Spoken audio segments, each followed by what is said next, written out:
بسم اللہ الرحمن الرحیم۔ نماز عصر کے بعد اس آیت کو 21 بار پڑھو، جسم کے ریشے ریشے سے ہر بیماری کا خاتمہ ہو جائے گا۔ انسان زندگی کا سب سے قیمتی سرمایہ صحت ہے۔ جب تک جسم تندرست اور ذہن پرسکون رہے تب تک دنیا کی ہر نعمت خوشی کا باعث بنتی ہے، لیکن جیسے ہی بیماریاں انسان پر غالب آتی ہیں تو سونے کے محلات بھی اجڑے ہوئے دکھائی دیتے ہیں۔ آج کا انسان اپنی کمزوریوں، پریشانیوں اور بیماریوں سے نجات کے لیے نت نئے طریقے آزما رہا ہے۔ کبھی دواؤں کا سہارا لیتا ہے، کبھی ڈاکٹر اور حکیموں کے در پر جاتا ہے، کبھی روحانی علاج کی تلاش میں نکل کھڑا ہوتا ہے۔ لیکن سچ یہ ہے کہ تمام علاج کا مرکز اور ماخذ صرف ایک ہے، اور وہ ہے اللہ کا کلام یعنی قرآن حکیم۔ اللہ تعالیٰ نے قرآن کو نہ صرف ہدایت کا سرچشمہ بنایا بلکہ اسے شفا بھی قرار دیا۔ ارشاد باری تعالیٰ ہے، وَنُنَزِّلُ مِنَ القرآن ما ہوا شفاء ورحمۃ للمؤمنین۔ سورہ بنی اسرائیل آیت 82 ترجمہ۔ اور ہم قرآن میں وہ چیز اتارتے ہیں جو ایمان والوں کے لیے شفا اور رحمت ہے۔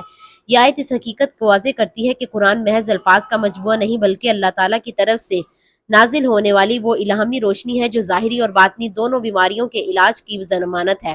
اہل ایمان نے جب بھی قرآن کی آیت کو یقین اور اخلاص کے ساتھ پڑھا، اللہ تعالیٰ نے اس کے لیے شفا کے دروازے کھول دیے۔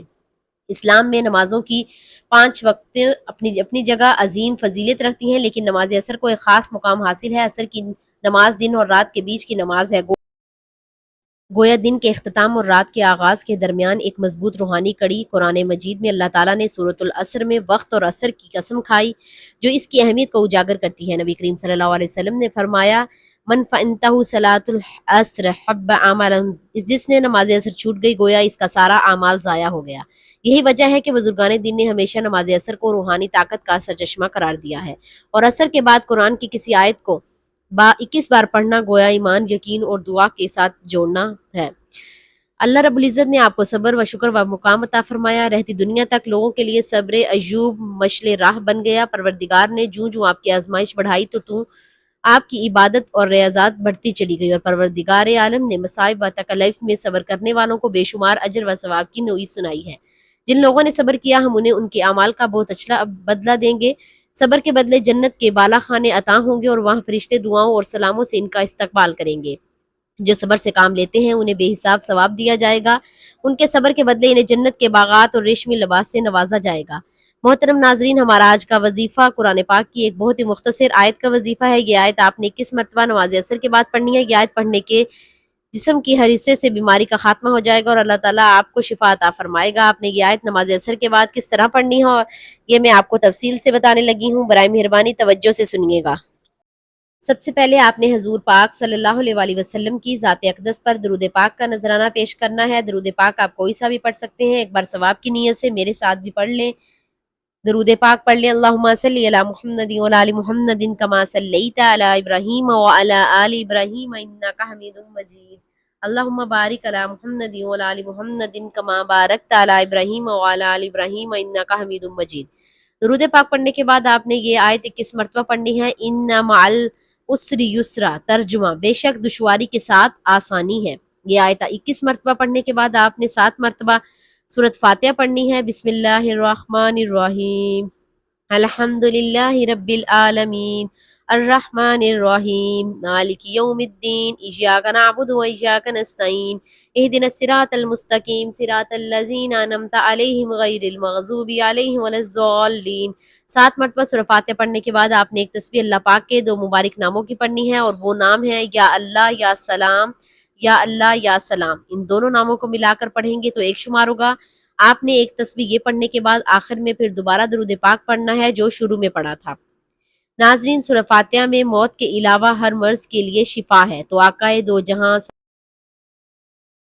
صلی اللہ علیہ وآلہ وسلم کا فرمان ہے کہ میں اس کی ضمانت دیتا ہے کہ سورہ فاتحہ پڑھنے والے پر آسانیاں پیدا ہو جاتی ہیں۔ جو کوئی بھی سورہ فاتحہ کا عامل بن جاتا ہے، اس کا بے تحاشا ذکر کرتا ہے، تو ایسے لوگوں پر تنگی نہیں ہوتی، انہیں غیب سے رزق ملتا ہے، بیماریوں سے صحت یابی عطا ہوتی ہے۔ اگر کسی بیمار کی تیمار داری کے دوران اس کی شفا کے لیے اس کا ہاتھ پکڑ کر 7 بار سورہ فاتحہ باوضو ہو کر پڑھی جائے تو وہ جلد صحت یاب ہو جاتا ہے۔ ناظرین، جب بھی وقت اجازت دے تو قرآن پاک کی تلاوت کر لینی چاہیے یا سن لینی چاہیے، خاص کر مریض کو قرآن پاک کی آیتوں میں غور و فکر کرنی چاہیے۔ جنہیں وہ سن رہا ہو، کیونکہ قرآن میں تدبر اور تکفر اور اس کے معنی کو سمجھنے کی کوشش کرنا بھی ایک طرح کا علاج ہے۔ علاج بالقرآن کا فعال بنانے کا ایک طریقہ یہ ہے کہ مریض سوتے ہوئے توجہ کے ساتھ قرآن پاک کی تلاوت سننے کا اہتمام کرے۔ مریض بلکہ صحت مند انسانوں کو بھی یہ بات معلوم ہونی چاہیے کہ نیند کے عالم میں انسان دماغ کام کرتا رہتا ہے اور دماغ قرآن پاک کی آواز سے متاثر ہوتا ہے، اور یہ بے شک یہ قرآن ہدایت اور رحمت ہے۔ وہ لوگ جو کسی بھی جسمانی، روحانی الجھن یا ذہنی کرب میں مبتلا ہیں تو انہیں چاہیے کہ صبح، دوپہر، شام، رات کو آنکھیں بند کر کے سورہ فاتحہ 9 بار پڑھیں اور 7 روز تک متواتر پڑھیں۔ ہر دفعہ پڑھنے کے بعد آدھا گلاس پانی آنکھیں بند کر کے 3 بار دل میں اللہ کہہ کر 3 گھونٹ میں پانی پی لیں۔ اس سے سورج سے جسمانی اور سکون ملے گا۔ آپ ہر طرح کے مسائل اور رنج و غم سے محفوظ رہ سکتے ہیں۔ تو ناظرین، سورہ فاتحہ، سورۃ الم نشرہ کی اس آیت کو جو میں نے آج کے وظیفے میں بتائی ہے، اس سے اپنے روز کا ورد، اپنے روز کا وظیفہ ضرور بنائیں۔ اللہ تعالیٰ سے دعا ہے کہ اللہ پاک سب کو صحت، عافیت اور سلامتی والی زندگی عطا فرمائے۔ میری اللہ تعالیٰ سے دعا ہے کہ اللہ تعالیٰ میرا سنانا اور آپ کا سننا اپنی پاک بارگاہ الہی میں قبول و منظور فرمائے۔ جو مانگ سکے وہ عطا فرمائے، جو نہ مانگ سکے بن مانگے عطا فرمائے۔ اللہ تعالیٰ نیکی کی بات کو سننے، سمجھنے، اس پر عمل کرنے کی توفیق عطا فرمائے۔ آمین ثم آمین۔ ناظرین، آپ سے گزارش ہے کہ اپنے رزق میں برکت، وسعت اور کسادگی کے لیے اللہ تعالیٰ کے 99 ناموں میں سے ایک نام لکھ کر کمنٹس میں ضرور شیئر کریں۔ اللہ تعالیٰ ہم سب کا حامی و ناصر ہو۔ آمین۔ جزاک اللہ خیر۔